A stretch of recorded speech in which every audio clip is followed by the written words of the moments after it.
Hello guys, good morning, नमस्ते सबैजनालाई। आजको भिडियो चाहिँ घर लिपेकोबाट स्टार्ट गरिरहेको छु साथीहरू। मैले चाहिँ र यो घर चाहिँ मेरो हस्बेन्डको स्टोर रुम जति नै भएको छ साथीहरू। जति हस्बेन्डको सामानहरू छ, गाडीको के को यहीँ नै राख्नुहुन्छ। र हाँस, कुखुरा, गाईको बच्चा, बाख्रा पनि यहीँ बस्छ साथीहरू।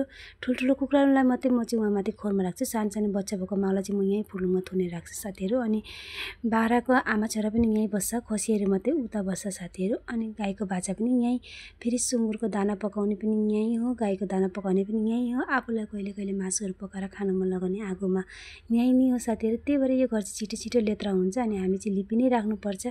जब हाँस कुखुरा बसेपछि कस्तो हुन्छ घर चाहिँ, होइन साथीहरू, सबैलाई थाहै छ। र यो घर मैले चाहिँ हिजो राति चाहिँ माटो भिजाउँछु भन्ने सोचेको थिएँ साथीहरू, भुलि गएछु र बिहान भिजाएको। त्यही पनि माटो चाहिँ राम्रो भएकै रहेनछ साथीहरू, डल्ला डल्ला नै भइरहेको थियो। अनि म चाहिँ मजाले पानी लगाउँदै मिलाउँदैछु कि साथीहरू। डल्ला डल्ला भएपछि त राम्रो लाग्दैन नि त, होइन साथीहरू। फाइनली साथीहरू मैले चाहिँ घर पनि लिपिसकेँ, पुरा थाक्यो है साथीहरू।